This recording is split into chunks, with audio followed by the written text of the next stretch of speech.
Hey, what's up, everyone? Welcome to Brand Growth Live. Hope you guys are having a great week. Today, we are talking with a community member from our brand growth community here on Facebook about their business, what's going on, what they're up to, so you can get to know them and we can help each other out. We're all on this journey together to build our brands. And it's nice to know what you guys are building out there, what you're going through, what's working, what's not, and we can share that together. So that's what this is about. And today's guest is Eric Musick. He's building a subscription box business. Looking forward to hearing more about that. Hope you guys are too. And just to get us going here, if you guys want to be a part of this Facebook group, this community of entrepreneurs, join that Facebook group at www.facebook.com/groups/brand growth now. It's right there on the screen for you. Check it out. And join our community and be a part of this. And you can come on the show too. You just got to be a part of the group. So now, before we get into bringing Eric on, I do want to mention what's been going on with me. I've been trying this live thing a bunch of different ways, bringing in answering top marketing questions one way, doing some one-on-one solo talking shows, trying to see what sticks. And what I've really liked has been this community type conversation. So we're bringing it back to that, getting down to square one and just making sure we can support each other as a community, because that's what I think has been the most valuable. So I hope you guys like that format, and I hope to have you guys on. And if you guys want to be a part of this and be in the comments and talk to us, let us know you're watching live. Say hello. Let us know where you're watching from and be engaged. And we'll see if we can connect with you in the chat. All right, let's go ahead and bring in our guest today. His name is Eric Musick. Eric, what's up? Can you hear me? I can hear you. All right, brother. Eric, why don't you tell us a little bit about you or yourself? But first off, thank you for coming on the show. I appreciate you being here today. Yeah, it's my pleasure. Thanks. Yeah, man.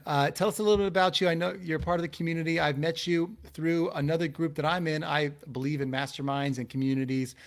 We met in a group called Build Your Network Community, and a mastermind that's part of that as well through a buddy of ours, Travis, who's also in this group. Yeah. But tell us a little bit about what you're up to, what your business is, and what you got going on. Yeah. Thanks for having me on again. It was the business came about, I guess, 18 months ago. It was literally lying in bed. We have 4 kids. We wanted to kind of start a business. We do a lot of watching what's called in Canada Dragon's Den, which is kind of your Shark Tank. Yep. And that's how we like to spend some free time. And we had an idea. My wife literally sat up in bed and said, "I have an idea." After our 4th baby, at the hospital, we had forgot a ton of stuff. So, we thought we were pros. And then even at baby 4, we couldn't believe how many things we forgot to bring to the hospital. So she had an idea to start a subscription box for moms and babies. So the box came about, the idea just with our own experience, and kind of we could help other moms and dads not forget stuff. So we decided to start a subscription box called Louie and Leia, and it's to help moms and dads and families prepare for their first birth year, basically. So from the tagline is from birthday to birthday. That's awesome, man. Yeah, as a father and someone who's been through that whole like situation twice, I definitely know that first time, especially, I mean, other than everything you can possibly Google and calling your parents 100 times, you still are like, what am I going to forget that I need to bring to this hospital? And it's a very stressful time. So it's Yeah. definitely a place where you could really add some value, where people, I'm sure, would find that you're helping them with this kind of thing. Uh, how'd you come up with that idea? Where'd that come from? Well, the subscription box was actually the original idea was more of just having a one box, and then customer acquisition is pretty pricey, so we decided to make it into a subscription format. So the whole idea of this, or the scariness, the scary thing was trying to acquire customers. Everyone we're talking to was customer acquisition online through Facebook ads or Google Click, whatever. It's very expensive. So at least if you have a subscription format, we grew it from just having the hospital bag essentials, which was the original box, to having 4 other boxes. So your 0 to 3 month box, 3 to 6 months, kind of like following the whole child, like, when you're buying kid stuff, you have your 0 to 3, 3 to 6, 6 to 9, 9 to 12. So we decided to make that into a subscription format. So by the time we get to, someone maybe ordering box 3 or 4, we can start actually making a profit. So that's how the subscription box idea came about. But the actual idea, again, was just by experience. We just thought there was a need there there was nothing else like it, really. Sure, you can Google a checklist, but it doesn't help you pack your box. With us, we just made it simple. You order the box, you got everything you need going to the hospital. So it was more of finding a customer pain point.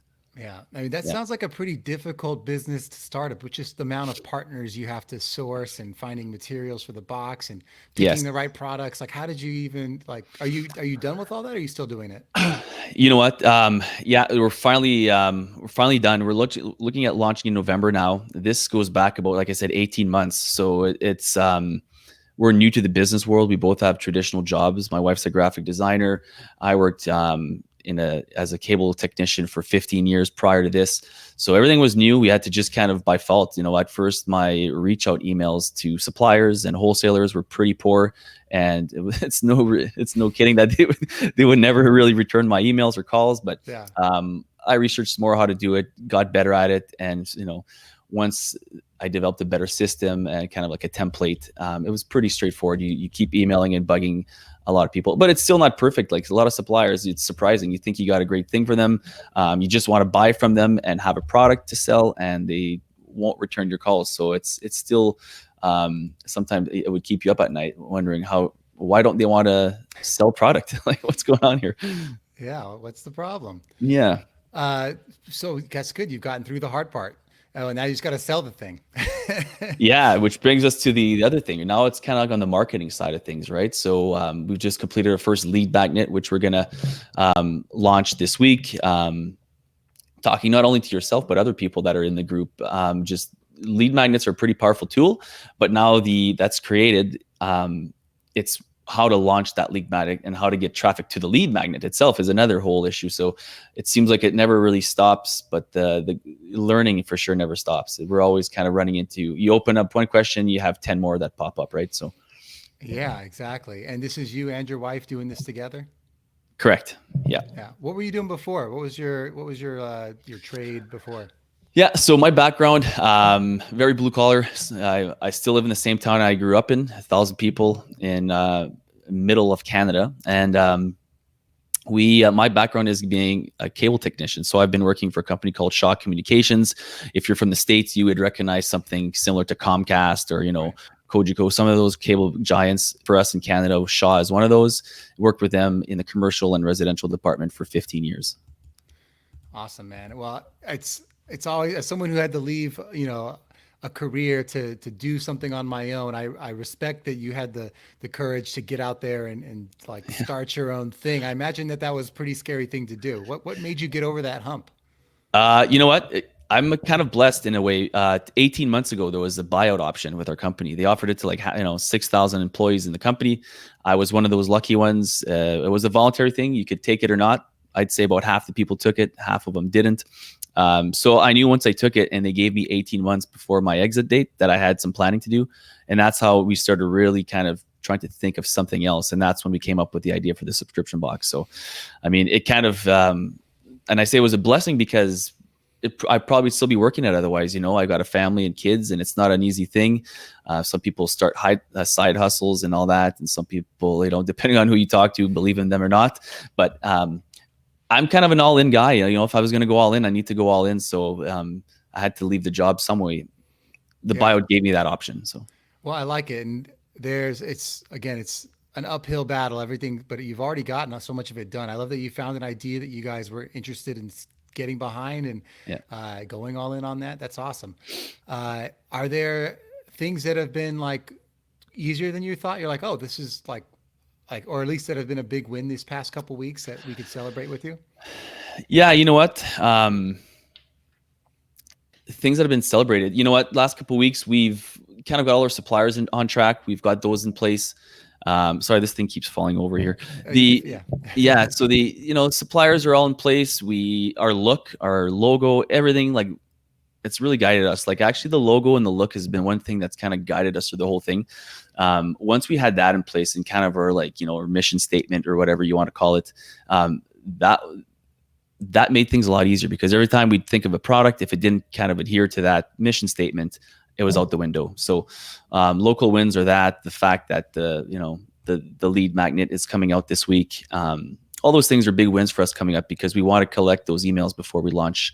Probably mid-November is what we're looking at. So no, the thorns, if you want to call them that, the things that have been troubling us would be more on the side of logistics, legal stuff. How do you deal with customs brokers asking you these questions? You don't know what they're talking about. So the legalities, the marketing side of things are a bit challenging, but again, it's just one day at a time and planning it out. Well, we got some community members chiming in. Kevin, thanks for watching. Amy says, good afternoon. Hi, Amy. Hey. Kevin says, you're the man, Eric. Thanks for tuning in, guys. Love the support. Let's get into like what's coming up next for you. So you've done some of the work in getting the products together. You have a November launch date worked out. I imagine you still have a lot to do. Like, how are you finding customers for this? What's your plan behind that? Yeah, so a couple of things there. Like, to answer your first question, how do you plan for it? Like, I know on your podcast you talk about daily planners and kind of organizing yourself that way is kind of challenging, because even if you have them, sometimes they're still hard to implement, right? I know you've talked about it on your show before, and it's so true, because I'm so routine, and if I find if my routine gets something like life happens where my routine is burst for some reason, I really find it's easy to fall off track. So having a planner is kind of key to me. Now, I'm old school. I use like a pen and paper, and I'll write stuff down the night before. I'll even do what Darren Hardy would call like his Sunday planner, where I plan out my week in advance, and then kind of tune it up with some modifications daily. But other than that, sorry, I lost track of where I was going with this. What was your other question? Yeah, how are you kind of planning for this November launch? What are you doing to get ready? I imagine you have a lot more to do still. Yeah, for sure. So then the lead magnet's going to get the initial email list. That's our goal. We got a couple of those, kind of like the up max, right? So we got a free one. We got one that's going to pay up a bit, and then that's all going to be funnels. But Facebook ads, we're going to do too. Talking to different marketers in different areas of expertise in the marketing world.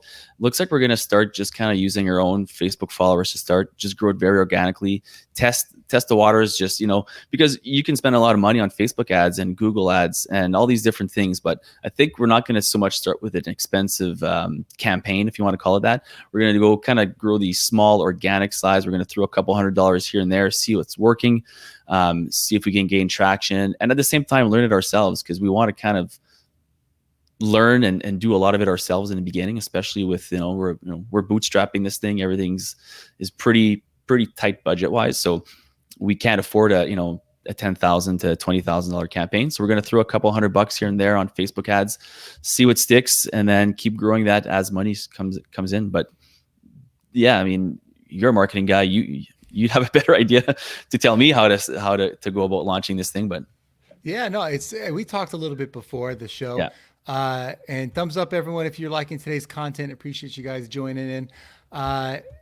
The thing that comes to me is, and we talked to us a little bit, is I like to think of what's my actual, like, what am I trying to shoot for the first month, the first 3 months, 6 months, like what's my actual business goal?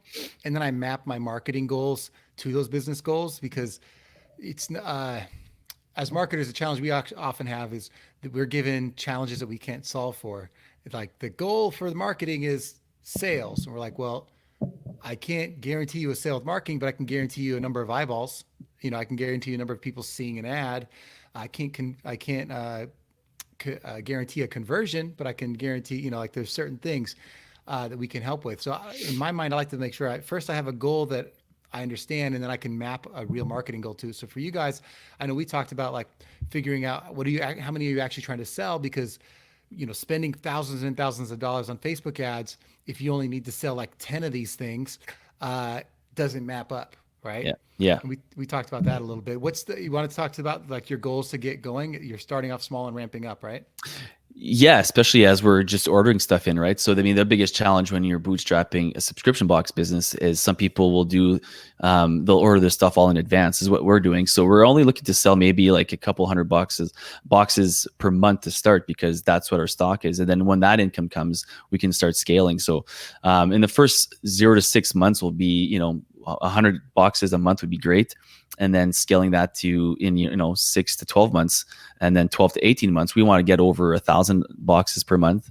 Eventually, even either having to hire a fulfillment center or expanding into renting a warehouse space and even employees. That's kind of the goal. But for the first 0 to 6 months, we're really concentrating on just growing it organically, small, so we can know if I'm ordering from supplier A, it takes me exactly this amount of time to get it here, so that we're not kind of keeping customers waiting. So figuring things out, growing it slowly, and then scaling from there.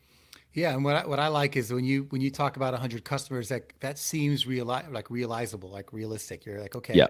I can get 100 customers, and for me, I'm like, okay, in my town, what can I do here to get some people that I know, that people that are in the communities that I'm already engaged with, to Yeah. start being a part of that first buying group. Maybe there's 20 people that are local that can be a part of that, or little communities that you're already engaged with. And then hopefully that spreads some word of mouth. And then the ads bring in the other residual people. But what I like also, the main thing I like about being small is that you get to control the customer experience. You get to get that feedback, hopefully directly, everyone's information you get. You ask them, like, what'd you like? What didn't you like?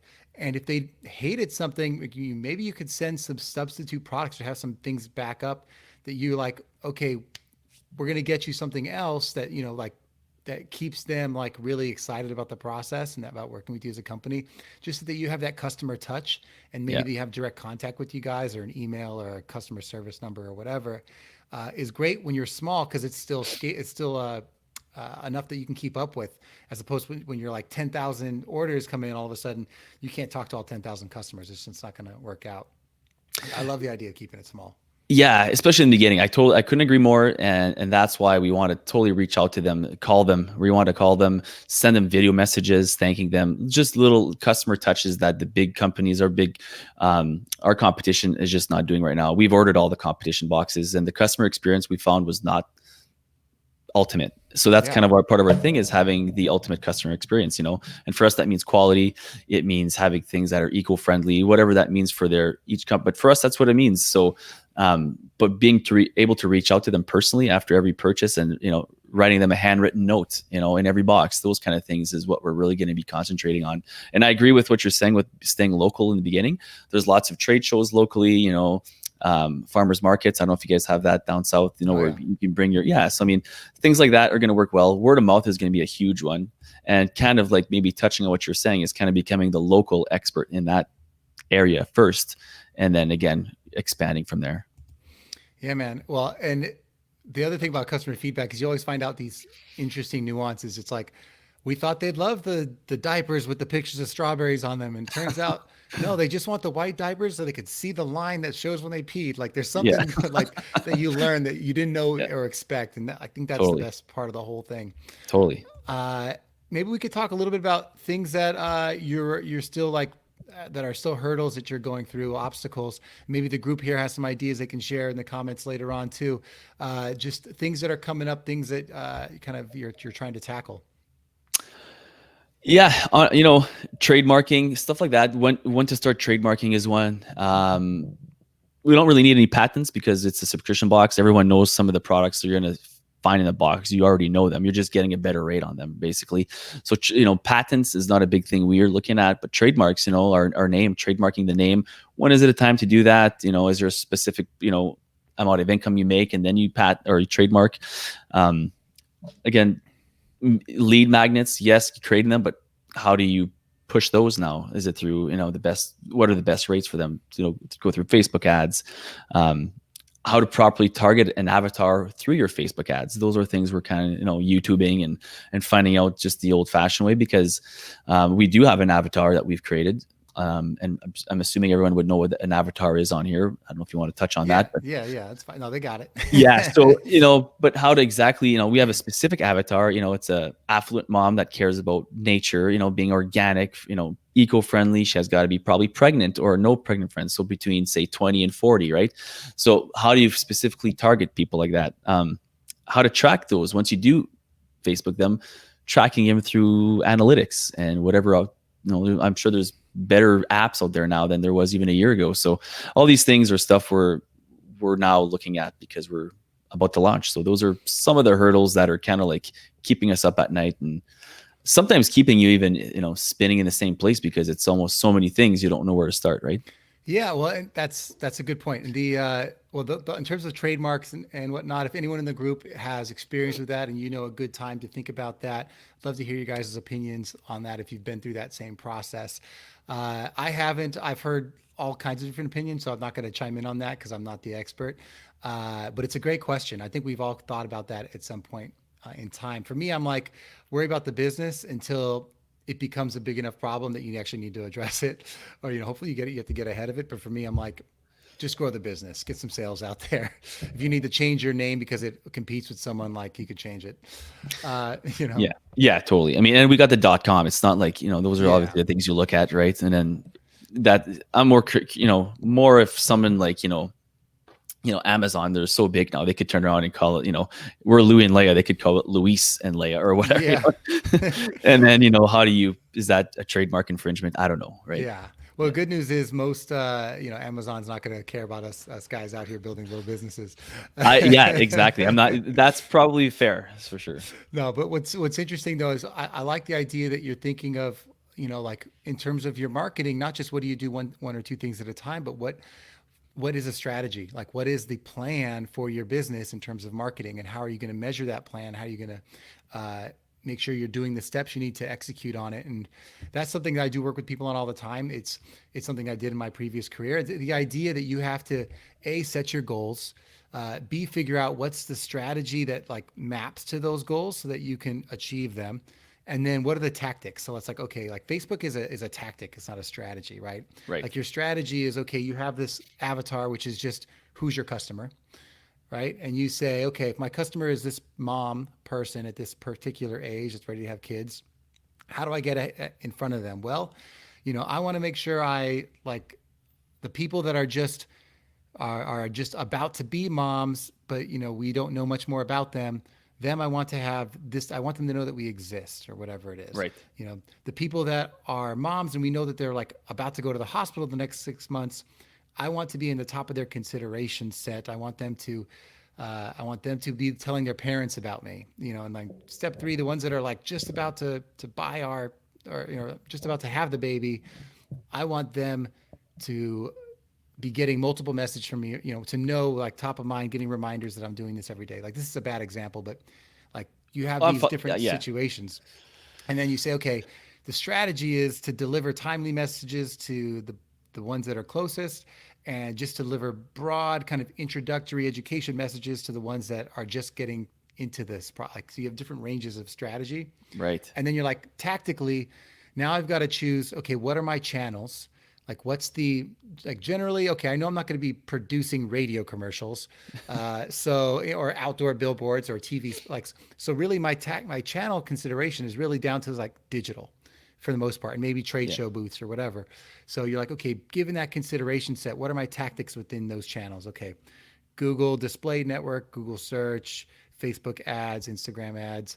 What is my consideration like for each of those? Okay, if I do Facebook ads, is that the majority of my spend, or am I trying all these little things at the same time? Am I doing one at a time? You have like a million questions. Totally.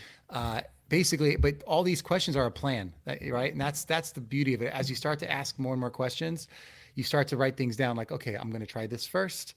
And that's what I recommend, is to make it not overwhelming, because even me talking about it is like, it's a million things. Yeah, totally. Yeah. You pick the one thing. You're like, okay, I know I want to do Facebook ads.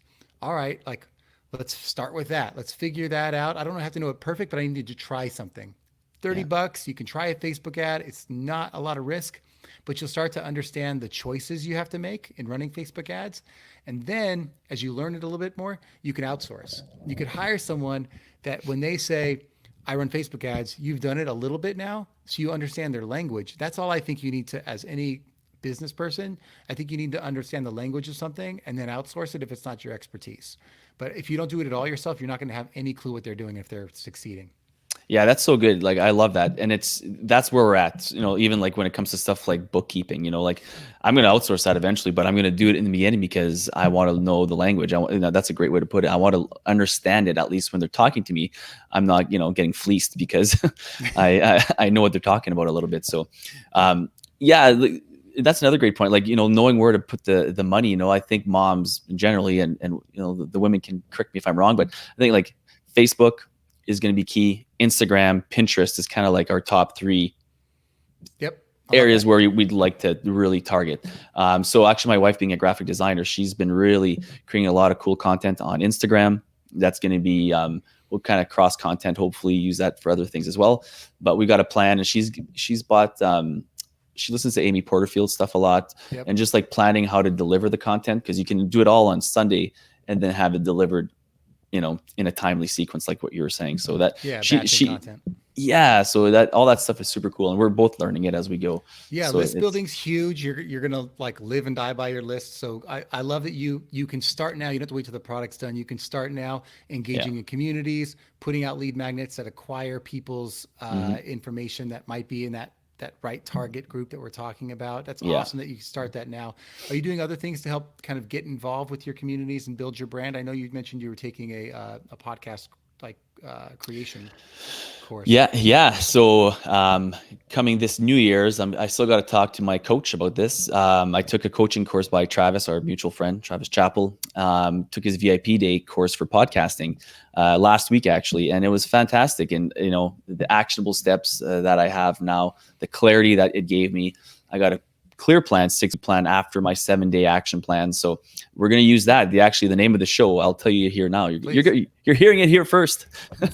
Awesome. It's going to be called, wait for it, the Subscription Box Show. So, there's and the reason we chose that, quite simply, it's going to be used as a platform to gain a bigger audience for not only our business, but we love the podcasting format and for so many different reasons. So depending on when he allows it to, and kind of coaches me to, I think January. It's too late now to launch before Christmas, and I don't want to be launching in the middle of that, very busy time. So I think January is when we're going to launch, and that's going to be, I wouldn't say it's a funnel for our own box, because that's not the purpose of building the podcast, but it's another way to reach a broader audience, certainly. Yeah, what I like is, because you could build, if you wanted to reach your audience, you'd build a show for moms that moms listen to, right? But exactly. What I like is you're going to, the value of podcasting for me is networking. It's networking and learning. So you doing a show on this, you can get in the room with other people that are running subscription box companies, learn their tricks of the trade, become an expert in that space, maybe do other subscription box products. I love that. And maybe you'll connect with other people that know all the right suppliers and like the delivery distribution issues that you have. You need a tribe of people that are doing what you do. I love that. Totally. You can use the example again. I'll use Travis as an example, or even John Lee Dumas. Like when they started their podcast, John wasn't the greatest entrepreneur, but he interviewed, 2,000 of them and became quite the entrepreneur himself. For Travis with networking, same thing with me. I'm a beginner when it comes to subscription boxes. I'm launching a show that's going to show people how to launch a successful subscription box by interviewing successful subscription box owners. So yeah. Well, and you might innovate the space. It might be the subscription triangles at some point. You might like change the game and start sending triangle shaped boxes out to people. That's right. Blow everyone's mind. Who knows? Who knows? You never know. Yeah. Subscription spheres. Hard to say. Not the easiest to market, but you might be the man who comes up with that. So. It could be. Yeah. We're going to revolutionize the industry. So change it up. Yeah. All right, man. Well, I'm excited for you. I'm excited for the podcast. Thanks for sharing that. And I'm sure the entire community here will get behind you when you are out there promoting and looking for people to listen. Anything you want to leave the guests, the listeners, the tribe here with today, and how they can find you, connect with you, just follow what you're doing? Yeah, right now things are still under construction. The best way is through my email, no doubt. Either one, you can go to Eric at louisandleia.com. And if you want to type that in there, and then, or Eric at thesubscriptionboxshow.com. Awesome, brother. Are you going to Vegas? Yes, I'm going to Vegas. And I think all your listeners should be going to Vegas too. Let me Actually, talk. Travis, Go yeah, ahead, give your endorsement, please. yeah, I was just gonna say, like, an investment in yourself is so key. Like, going back to that VIP day, just really quickly, it was the most uncomfortable thing I've ever done when it comes to investing in yourself. Because honestly, before that, I probably only bought, a couple of good books here and there, and a couple of online courses. But this was the biggest investment in myself. And now the VIP day, I saw that the VIP tickets, or sorry, the Build Your Live, um, Vegas, what we're talking about, the price has gone down to $99, and they sold out of the VIP tickets, if I'm not mistaken They now. did. So for $99, man, I mean, that's a steal.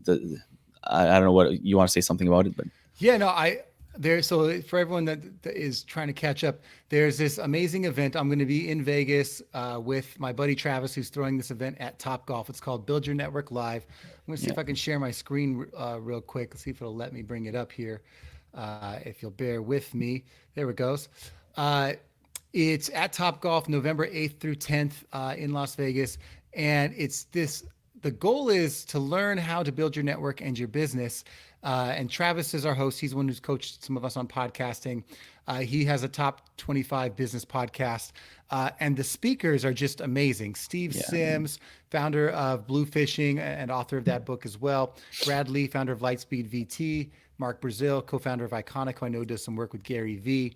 Dan Fleischman, the youngest founder of a public company in history. Michael O'Neill, who's crazy. a legend out there, founder of Solopreneur Hour. Yeah. Mark Wade, friend of mine who runs Virtual Summit Software. I mean, literally the list goes on and on. A couple Hmm. of people from House Hunters, the Flipping Blueprint, so obviously in that house space too. Uh, just literally the speakers alone are worth it. And he's selling this thing for $99. It's It's crazy. crazy. Yeah, it is. Uh, I jumped into the $700 VIP ticket because I want the extra day ahead of time to do the extra connection. Yeah, But it's a steal at 99. I have the link up here on the screen for anyone that's interested in buying. If you go through this link, I am an affiliate. I help him out, but that just means I literally get like pennies for this because this is just the $99 version. But really, I'd buy tickets for my friends just to bring them because it's such a steal. totally. You get, and for that cost alone, you're getting a couple of days at Top Golf, a party, food, and speakers, and you get to work through your business and meet entrepreneurs. It's amazing. So this isn't supposed to be a big promo for that, but I believe in it so much that I'm excited to talk a little bit about it. So Yeah, and you never know where that's going to lead you, right? Like, you might meet not even a speaker, it could just be another entrepreneur that's there that changes everything for you. So, I mean, I'm a big believer in just going out there and good things are going to happen. yeah, man. So mutual friend of us and the show. And that being said, thanks for coming on the show today, man. I'm going to wrap us up, but appreciate having you. I appreciate you being in the community, and I look forward to what happens with your business. Thank you so much for having me. My pleasure. All right, brother. I'll let you go. All right, everyone. Thanks for tuning in this week. I appreciate you guys out there in the community. If you are in the brand growth community and you want to be a part of the show, just shoot me a DM. You know I'm listening. You could do that at any point. You could always join the brand growth community. As I said, join the link down there. If that's too long, just go to brandonbrands.com/FB for Facebook. That's the quicker way to get there. But you could always do that. I do want to leave you guys with a little bit of something. If you're out there trying to figure out how to build your business, build your brand, uh, I have a little starter kit out there. It is a checklist to help you figure out how to get your brand online and get you moving and to figure out, are you doing the right things? Are you thinking about your target audience? Are you showing up in the places where people are looking for you? Go ahead to go to brandonbrands.com/checklist. Check that out. It's just a little starter guide for you, but hopefully it helps. And I'm keep building these things because I know sometimes you guys find value in it. And as I find useful things that I can build and share with you, I'll do that. So go ahead, check it out on the site. Otherwise, just keep tuning in each week. I'll try to go on Wednesdays at 1, but sometimes I'll just drop a note in and let you guys know I'm going live at a different time so that I could accommodate different people's schedules. And I hope you guys appreciate the show. Appreciate you guys tuning in each week. If you are watching a little bit later, That's cool too. I love replays. Type in hashtag replay. Let me know you guys checked it out. And other than that, I will catch you guys out there building your businesses. Build your business, build your brand. Have a good one. Catch you next week.